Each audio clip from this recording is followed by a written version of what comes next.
Hi guys, welcome. Today I'm going to be talking to my lovely, beautiful friend, Karis Metz. You can find her on YouTube as well. So I'm just going to be talking to Karis about a few things today, really, starting with, well, it's all about empowerment and empowering you and just looking at how you can empower yourself, but through these different means. So we'll be going through various topics today. And so I'll just pass it over to Karis to introduce herself. You guys already know me, so Karis. So, hi guys. As Katarina said, my name is Karis Metz. I'm a self-love coach, and I'm really excited to talk, especially about empowering yourself today. You can also find me on YouTube. Just type in Karis Metz, KarisMetz, and you can get a lot of content around really healing your relationship with self. Cool, awesome. So on that note, let's go straight in on the whole self-love thing, because I know we've both been through our own journeys of self-love, haven't we? Like over the years, we've been through different healing processes, and it's been a journey, hasn't it? And we're both now at this point in our journeys where we've kind of got to a good place with it, but we're always learning, we're always developing anyway. So talk to me about what would you say your definition of self-love is, really? My personal definition is really giving yourself that compassion, giving yourself what you would like someone else to give you. And the main thing that I like to emphasize when it comes to self-love is loving yourself without conditions. Because I feel like a lot of people, if they're honest with themselves, that's what they're searching for through other people, to be loved without limits or having to show up a certain type of way. So yeah, I think self-love is being compassionate to yourself, being understanding, and really just having a loving relationship with self. Yeah, it's really tough sometimes though, isn't it? We are our biggest judgment, really. And like you said, we want to be treated as if, we're not being judged at all and just fully accepted. But unless we fully accept ourselves, it's very difficult to get that, unique acceptance from everybody else, and something that's just no terms or conditions attached to the acceptance. But I find, I don't know, through my own experience, really, of not accepting myself and always judging myself, feeling like an imposter, feeling like, never being worthy or good enough. I just feel like with self-acceptance, it's a difficult place to be in, especially when you are battling with those people around you who are dealing with their own self-acceptance issues. It's a weird dynamic. I don't know if you've been in it, but when you're around those people that you're fully like trying to accept yourself, but the people around you are kind of bringing you down, and through their own lack of self-acceptance and self-love, you're allowing that into your life too. And I'm just saying this because it's happened to me recently, an experience I've had. And so I just wanted to kind of ask you, what do you think is good kind of way in which we can kind of not allow that energy into our lives, not allow that to bring us down, and keep on that path of self-love, self-acceptance, self-worth? What do you reckon?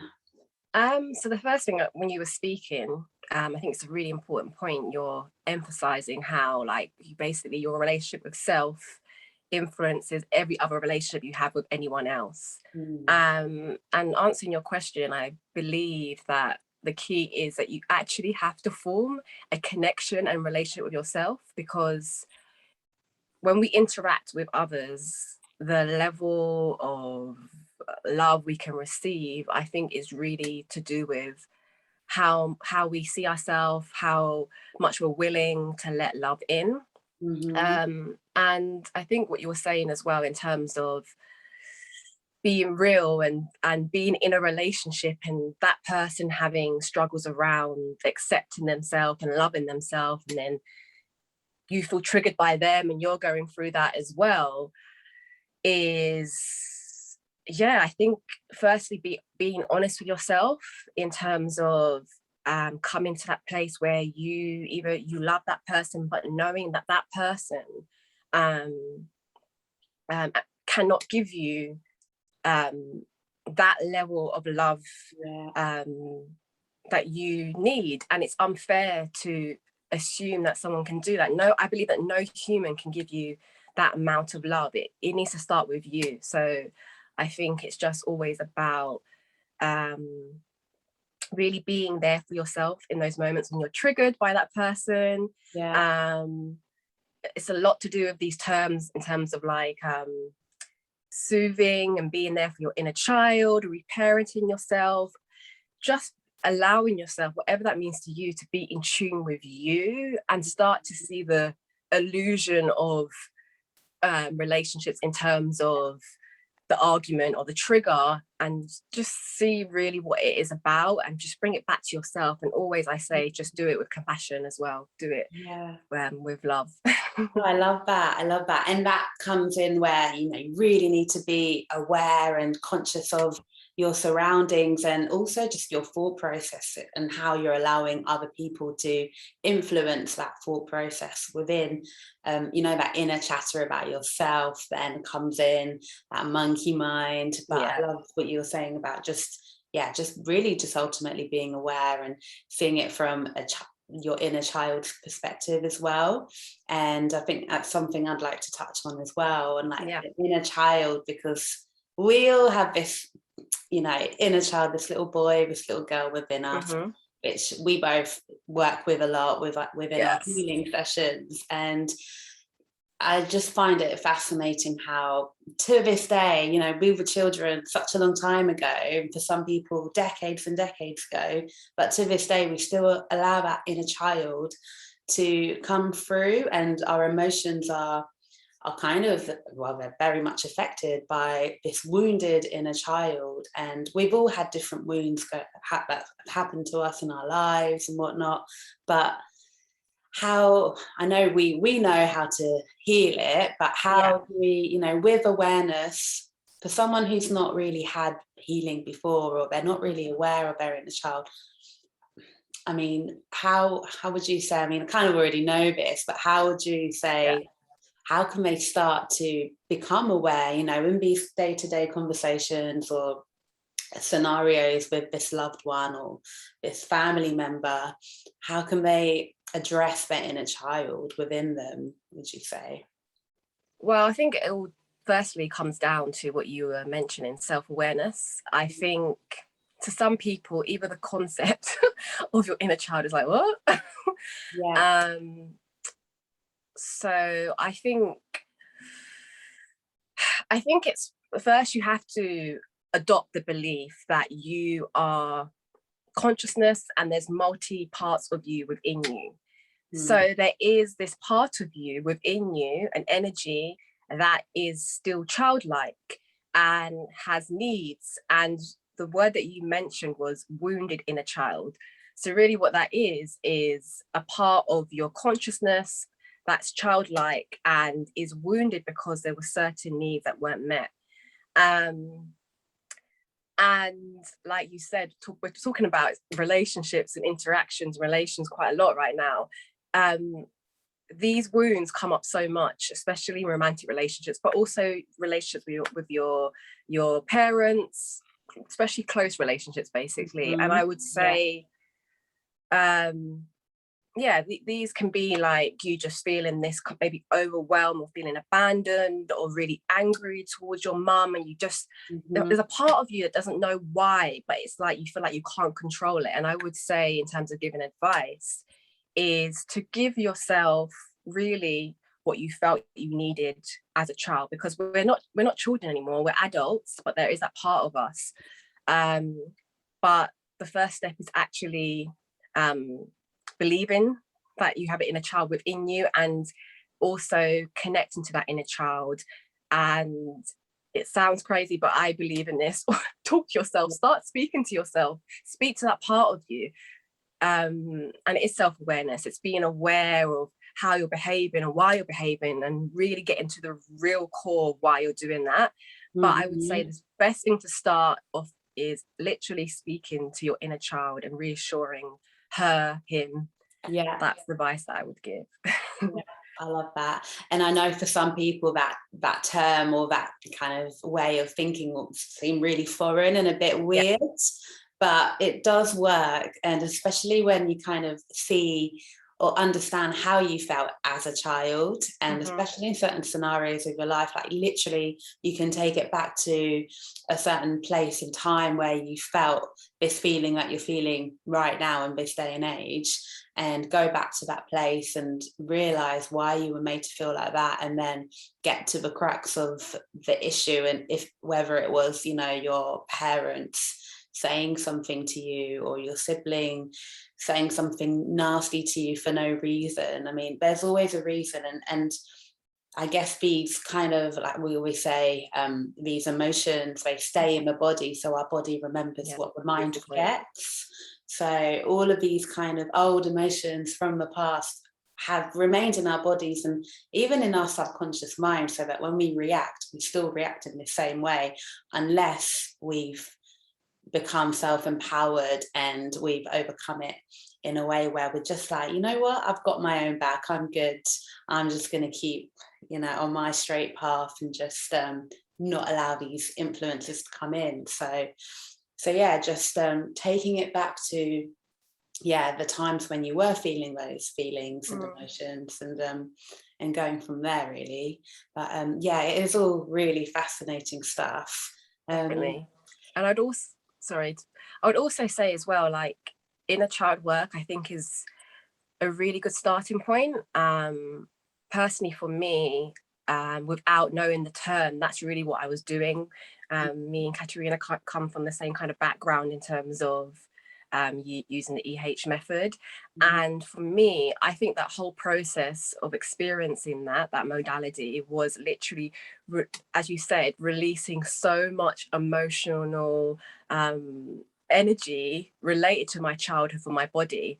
And I feel like it's not an absolute, but it's very hard in terms of what we're talking about, in terms of empowerment and stepping into your power. It is really hard to step into that when you haven't acknowledged so much childhood wounding and that part of you. So I would always say that's a good starting point in terms of your healing journey, to start to acknowledge your little girl, your little boy, Definitely. Release those emotions, acknowledge them. There's a lot to be released for a lot of people, and I know we've both experienced it when healing others, and it's just it's like your energy is literally shifting in the body, isn't it? And that release occurs and you're almost like renewed. Obviously there's still integration to be done. Yes. It might take longer for some than others, but once you have shifted and you're in kind of like a new paradigm, I guess, a new way of thinking, then you're kind of freeing yourself up to, you're eliminating old energies and inviting new energies into your life ultimately. And yeah, I love that. That's what healing's all about, really, isn't it? So good. Okay, well, I just also wanted to go into intuition as well, because you know that comes into this as well, like juicy topic. So with all of this stuff, you know, how, you know, because someone could be saying something to you and your intuition can be completely switched off and you won't really be switched on to this awareness, and to allow these awarenesses in. And not just that, but intuition in our day-to-day life of like, you know what, this feels wrong or this feels right, I'm gonna change direction and go into this. So I know you're quite big on intuition, so I guess my first question would be, you know, how have you developed your intuition over the years to get to where you are? Because you're an intuitive, you do card readings, you tell people a lot about themselves and it seems to resonate with them. So your intuition is up there. So what would you say? I mean, how do you develop that muscle? I think the first thing is I would actually say that intuition, we all have it, but we're just not in tune with it, or we doubt it. So in terms of your question, I would say the first thing I would invite you to do is have fun with it. Don't put so much pressure on yourself to get it right. But it's really about getting more into, I think it's the right side, the creative side of your brain, the feminine side, more specifically, and starting to just surrender to those feelings, those nudges. I feel like everyone will probably have a dominant way of receiving intuition. You can develop other stuff, but for you it might be just a strong knowing is a very common one. A strong knowing. A lot of people talk about that feeling in your stomach, just like that, just that knowing as well. For me personally, I think it's very common as well. You can it's more on a psychological level. People say the subconscious, but you can say your third eye, you see images. It can be so many different things. It can be things that also are reflected. We call that synergy, in terms of things that we see in our everyday life, in terms of like a feather dropping, or it can be so many different things. But in terms of making it more specific, answering your question, I would say just go with it. I think there's a lot of fear around it. I feel like I would say the best way to do it is starting to implement those nudges, those visuals that you're getting into your life, and also just those feelings of inspiration to do certain things that are coming from your intuition. Start to implement it into your life slowly, and don't put this expectation or this pressure on yourself, like, okay, if it's coming from my intuition, it has to be right. Just go with your flow, go with the flow, and have fun with it. That's what I would say. Okay, really good, because I think you said it, like, you need to let go of the attachment of, oh, is this my intuition or not? Oh, what if I'm wrong? What if I'm right? You just got to literally, whatever comes in, whether it's visually or auditory or just a thought, like for me it's more of a thought just dropping into my mind out of the blue, and I'm like, oh, okay, right, and then I think about it, and if I allow myself to overthink it, then I either do nothing about it or I forget about it, and I don't actually use that to my advantage. But when I do listen and I just kind of go with it straight away, I kind of find that I'm more in flow and it resonates, and it's just life just continues on a greater path, I guess, in a better vibration, rather than me just ignoring it. And I guess once you keep exercising that muscle, you're just going to develop it, and it's just going to grow stronger and stronger, like any muscle. So no, thank you for that. That's something I've tried to develop even more, and I've had attachments to, like, because I'm not like clairvoyant or anything like that, and I don't see things, or I know we've had a conversation about this before, where I'm like, how do I know if I'm getting a channeled message, or how do I know if I'm getting a message from my spirit guides and God and all of that? But really, I just think it's a feeling. It's that inner knowing, like you said. When you feel a pang in your body, or just something drops into your awareness, I think it's as simple as that. Yeah, definitely. And I want to emphasize another point. I think sometimes people worry, is this coming from fear or is this my intuition? And I think something that I didn't make up myself, I heard someone else say that I thought was really important, is when it's your intuition, it's just like this level of, this is what it is. And there's not this like strong emotion behind it. It's just a knowing. And when it's coming more from your fear, we normally attach all this, it could, like, you feel the fear firstly, and also you attach all these meanings around it. And I guess it's kind of contradictory, because the fear can come in when we're doubting ourselves. But the first initial feeling that you felt when it came through is always the indication, I think, in terms of it being your intuition. Yeah. and not something else. Or Yeah, that makes so much sense, because I guess it's just the pure form of the intuition, rather than allowing then your thought to be like, oh, hang on a minute, and it stops it in its tracks then, doesn't yeah. it? No, that's great, cool. Okay, so yeah, you touched on, you said that intuition was to do with your right brain and to do with the feminine part as opposed to the masculine. And I do also want to talk about femininity and stepping into your feminine power, because this is all about empowerment, and our feminine power is just beyond powerful, really. And once we do step into it, and again, it is a bit of a journey, especially if we're not used to it. Once we do step into that, we're able to then use that in all areas of our lives. Obviously, we need the balance of the masculine as well. For those of you that aren't aware of the feminine and masculine, the masculine's more kind of like the practical, very rational side of brain, less emotions, more kind of, right, I need to get this done, I need to get that done. It's also very strong in its own right. And we do need the masculine, obviously, even as women, but the feminine is this more emotional, compassionate side, but very powerful. And there can be a dark feminine as well, which I enjoy working with. I think we all need to do work with both, like the dark and the light side of it. So yeah, I just want to talk to you about that feminine side, and how we can develop that feminine energy within us. Because obviously we're women, we already feel like we might have more, but a lot of women are quite masculine, especially in this day and age where we've been in a very patriarchal system for a very, very long time, and we're just very much used to, we need to be very successful, we need to do this by the age of 40, etc., etc.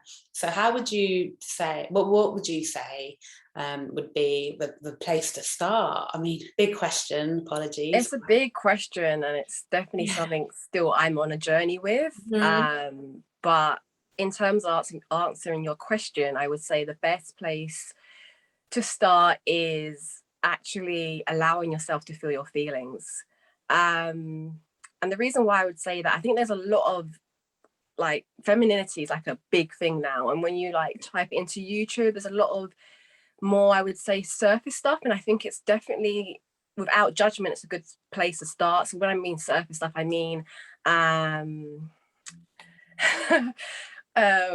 like more self-care stuff, like take a bath, or embrace.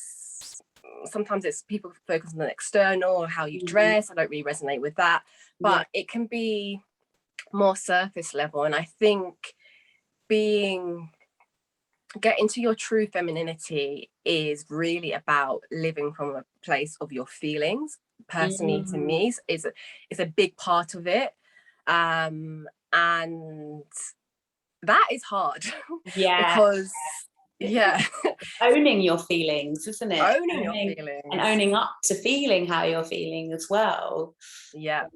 It's hard. And I think a lot of us, when we start this feminine journey and then really stepping into our feminine side, I'll be honest, personally, to me, I thought I was like feminine, and you realize, or embracing it, and you realize that you're not. We live in a society that's so far removed from that. Like, we are so conditioned to, like you said, to focus on the do and the external and the achievement, and also in terms of the goals that we have, like really like physically working towards it. And I would say the best starting point is, like you said, to allow yourself to feel your feelings, either in terms of the more masculine stuff as like the things that we want to achieve, doing it through more of how you feel and how you want to feel. It's basically where you change your focus to. And also feelings is also to do with your needs. So being more in tune with that. It comes back to your relationship with self, starting to be more in tune with how you are feeling and how you want to feel. is a good starting point, and also how you see the world through your feelings, starting to tune into that more is my tip, and my advice is focus on feelings. Yeah, that's really good advice, because I Yeah. do think a lot of us shut off our feelings and we've numbed ourselves, and that's where, you know, a lot of us would have like overeaten. I used to be a big overeater, Yeah. just numbing my feelings, just because, one, I didn't really understand how, I was very confused as to what my feelings were. So to like not keep going and wondering, you know, what is this feeling, I would just eat to numb whatever it was. It was clearly not a good feeling. So whatever it was, yeah, we just kind of block ourselves from actually fully allowing that feeling to be felt in that moment. And I find it quite sad, really. We're all kind of walking around a bit like half robotic, I guess, in a way. If we're not, you know, the beauty of being a human being is so that we can feel so deeply.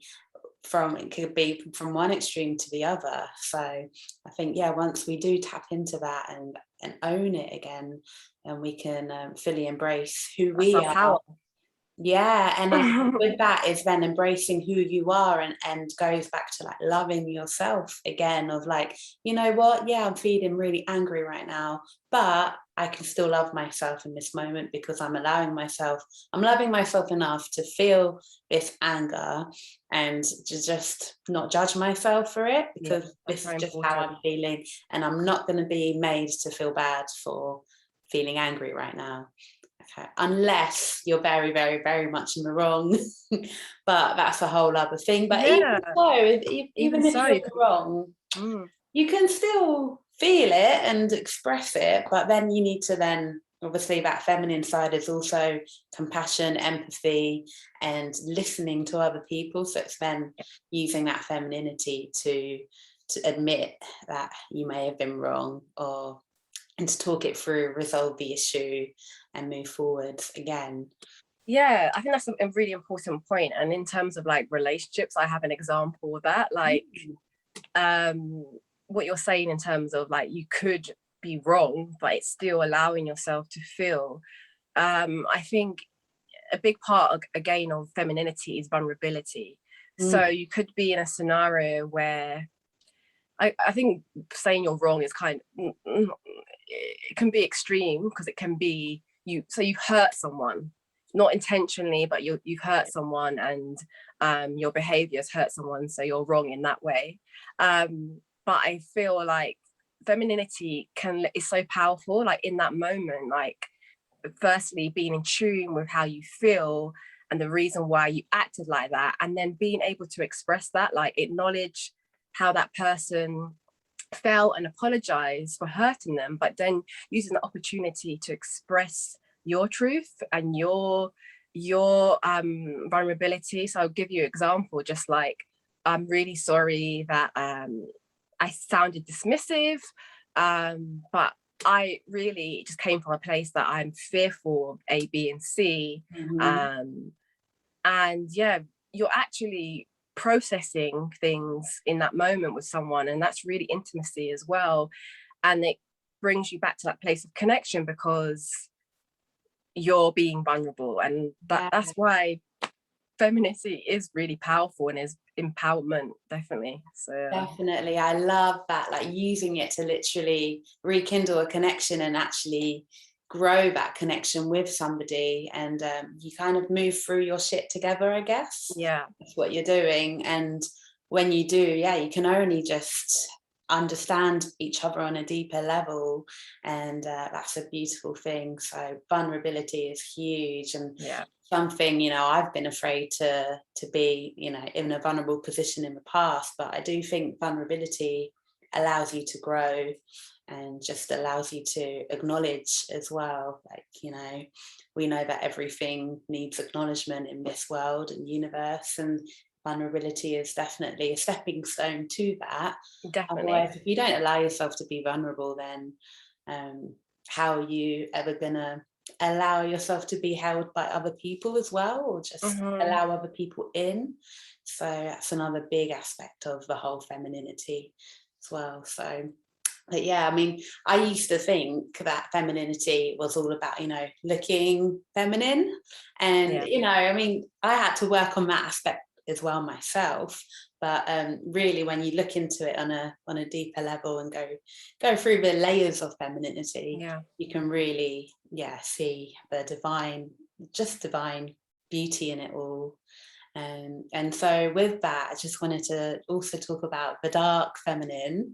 Ooh.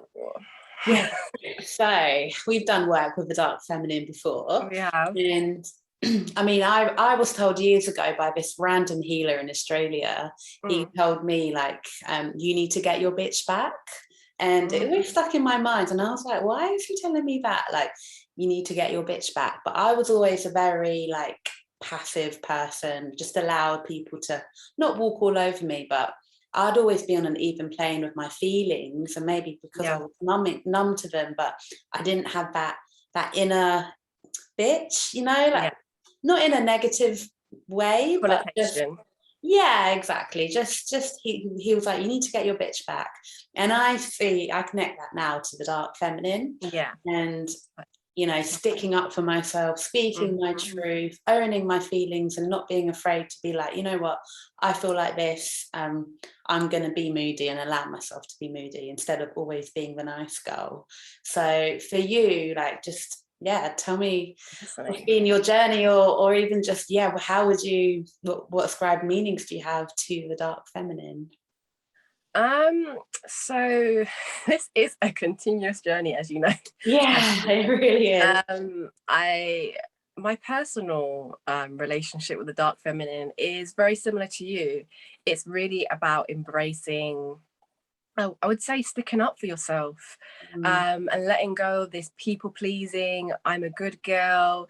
And I think the opposite, or the contrast to the dark feminine, is the wounded feminine, and that's to do with, like, the main thing is I'm a victim and things have been done to me, and it's that like that kind of looking for external validation, external love. And so I think that's really where the dark feminine comes from. In contrast is really what you're talking about today, about taking back your power, and putting your needs first. It's to be frank, to be more selfish. I think we live in a society that's very backwards, and it's all about being deemed as a good person and doing the right thing, and people have really forgotten about putting yourself first and putting your needs first, and you can still be loving and also set boundaries, and speak up for yourself, because it will backfire on you if you ignore that little voice or that feeling of that's uncomfortable. So to me, I think that's one part of the dark feminine. It's something that I'm learning more to do myself personally. And then I think it's also, I think there's different connotations personally for me as well.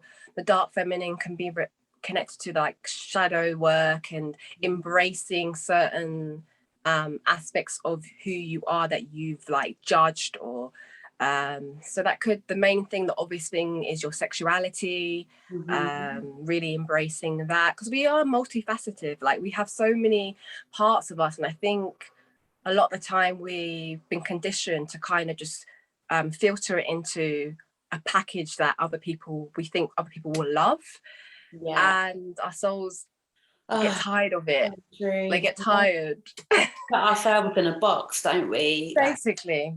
Yeah. We're just afraid of the judgment of other people. But I think when you do step into that dark feminine as well, you are less afraid of that judgment. And again, you're just owning who you are as a soul on this 3D plane, literally just being yourself and doing what you want to do, rather than putting yourself, again, limiting yourself to the conformities of society and the pressures that really we're just putting the pressure on ourselves. Because there's an old quote, I can't remember who said it, it's not word for word, but we suffer more in our imagination than in real life, because we make all this stuff up in our heads, and you know, with this judgment. And I've done it time and time again, where I felt, again, like imposter syndrome will come in, or just me feeling like, oh, you know, people aren't going to listen to me. But it's just me.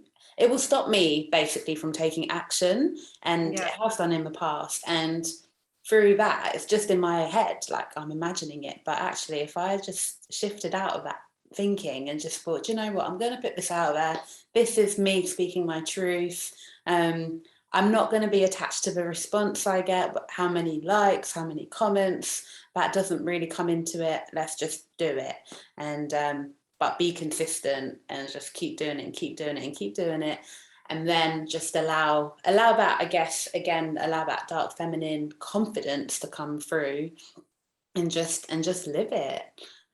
So yeah, it's just action. That's where the masculine will come in too, through action taking. Because again, you need that fine balance, don't you? But yeah, I mean, dark feminine, I just feel like everyone could do with practicing. So what would you say? I mean, I'll give my my thoughts as well, but what would you say would be like just one thing that people could do today to start practicing their dark feminine side? Not in a bad way, dark, but just your feminine side, or your dark feminine. Okay, so I would say the main thing what we're talking about is really asserting your needs and your boundaries. So the one thing I would say to do is get in a practice of asserting that with other people. If you feel, the thing is, we are always aware of it, especially like boundaries, where we feel like even if you love someone or they have good intentions, sometimes we push each other's boundaries, and we feel it, and we need to be able to assert that. So I would say one tip I would say is you probably have someone in mind. There's probably one person where you're like, I need to be more assertive or express my needs, and embrace the dark feminine more. And I would say be brave and just embrace that dark feminine. Express your boundaries, be assertive.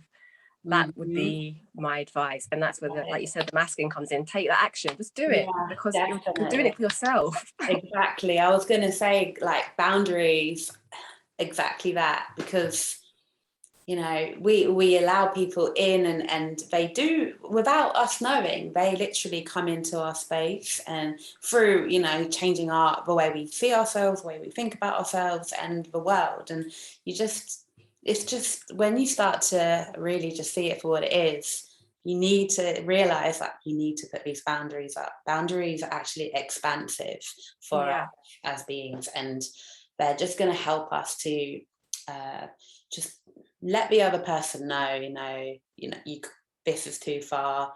Okay, right, yeah, I'm willing to do this. And when you show up differently, you're going to allow them to show up differently. So a lot of the time it's got to come from you first, with you having the greater awareness of the situation, and then they can then be like, oh, okay, they're just going to have to respect it. Otherwise, your dark feminine is going to have to come in a bit harder. I think. So yeah, boundaries, I think, for me would be the top number one thing to do. Before that, obviously being aware of what you need, like what boundaries you need to put in place.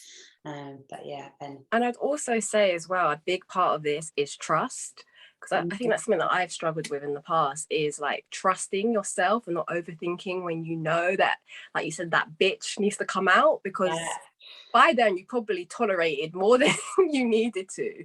So it's just like trusting yourself, and we've talked about this as well in terms of not overthinking it, because the most important thing is your intention in terms of letting that bitch out and be like, no, I'm not having any more, or whatever it is.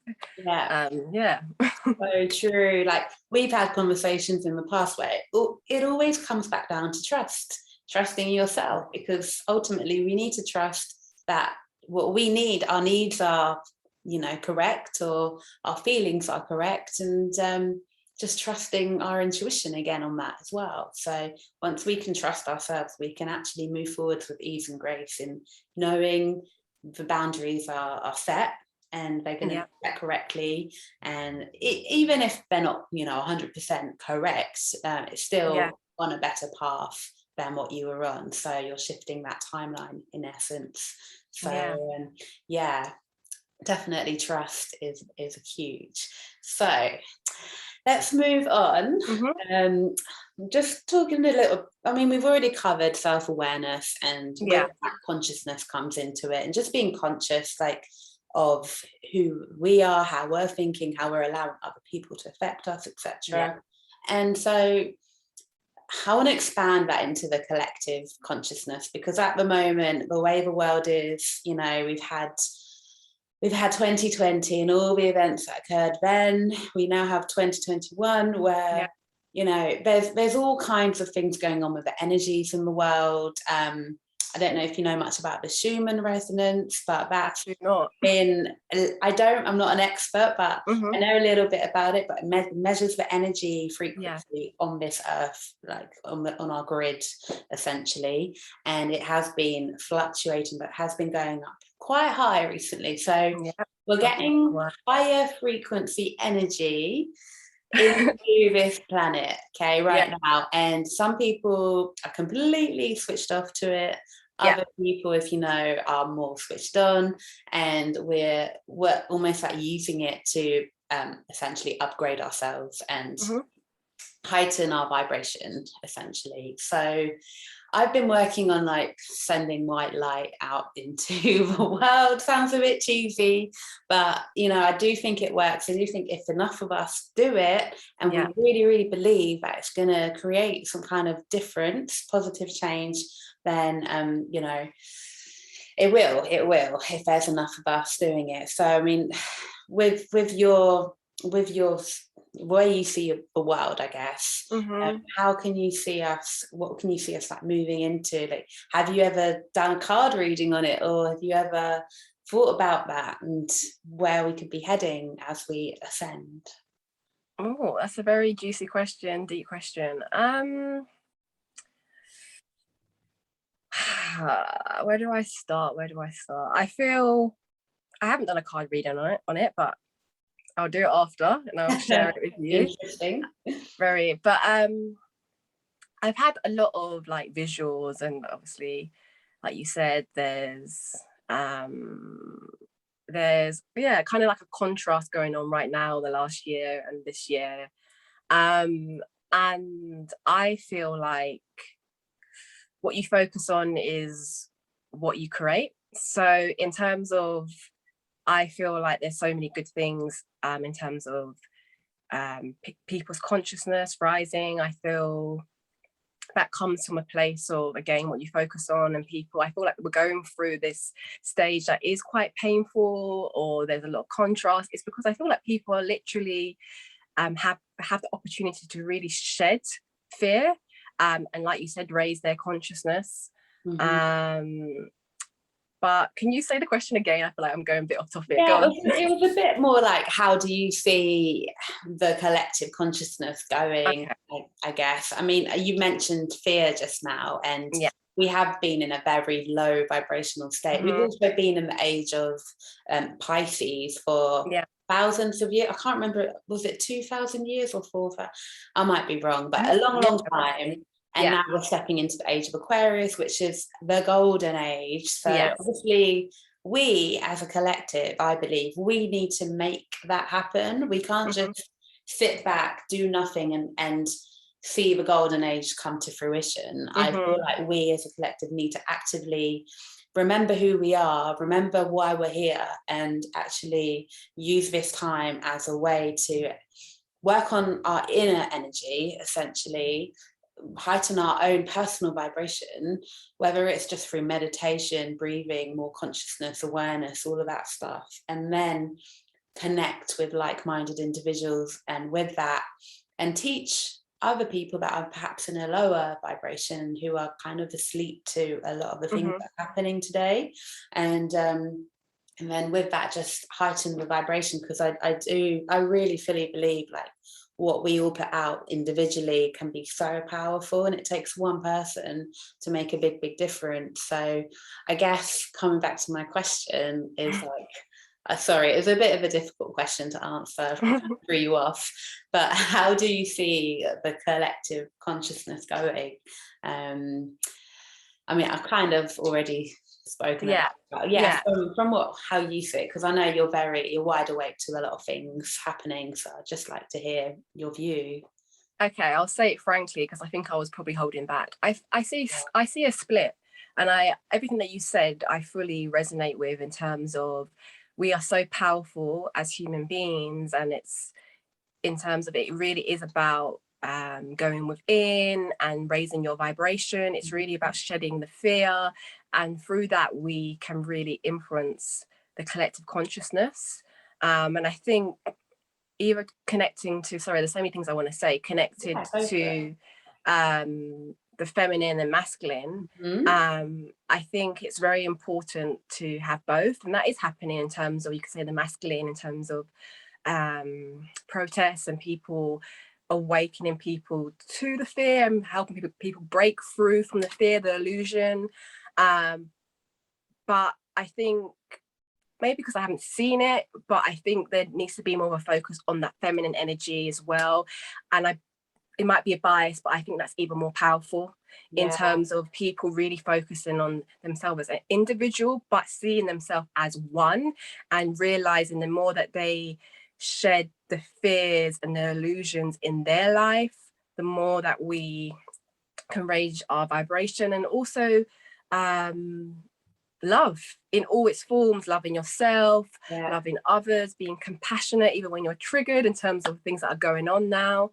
That's what I would say. And then going back to my point about a split, this is more of a 3D of how I think things will look. I feel like there will be a split. I feel like people that have chosen consciously to raise their vibration and let go of fear will be manifested in their reality, and they will really embrace and have the positive aspects of what's going on astrology wise, in terms of stepping into Aquarius energy. We really having that technology to expand our consciousness, but I there's no demonizing. I think everyone can change their reality in any given moment, but I feel like realistically there will be a split where people unconsciously or consciously have chosen to stay in that reality of fear. And that's why right now it's so like a split. Even now it's such a contrast of two different energies taking place. But I think on a personal level, it's where your focus goes. Continue to focus on that, what you want to focus on, and that consciousness, and that will become your reality. Yeah, definitely. I feel like that in itself, when you do focus on what you really want and not allow the fear to come into it, that is when you're allowing yourself to just live in flow and live in a vibration of love, instead of that really low level fear vibration, which is ultimately control. Like when you're living in fear, you're not in control. You're allowing the fear to dictate how you live your life, and you're not really living, are you? You're just living in this fear, which I fully believe that fear invites more illness into your life, and your body's more vulnerable to illnesses and diseases. And when your body's in a certain higher vibration, you're going to just be a healthier, more vibrant human. You have more vitality, and you're just living in a good vibes, aren't you? Like there's nothing to worry about, kind of thing. Obviously there's still stuff to consider in your everyday life, but you're just living with less density in you, I guess. More flow.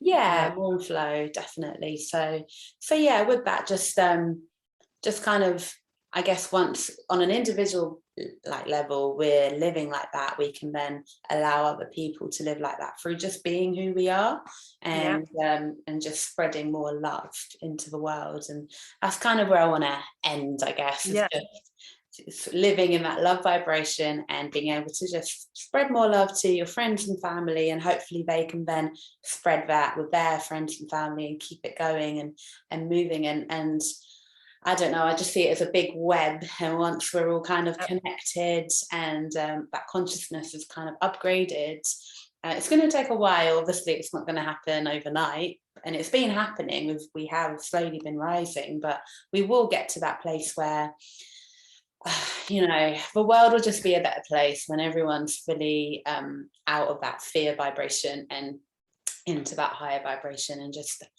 you know, one, accepting the world for how it is, and seeing the world for how it is, being awake to it, and then changing the way they emit their frequency just through their thinking. So yeah, definitely. yeah.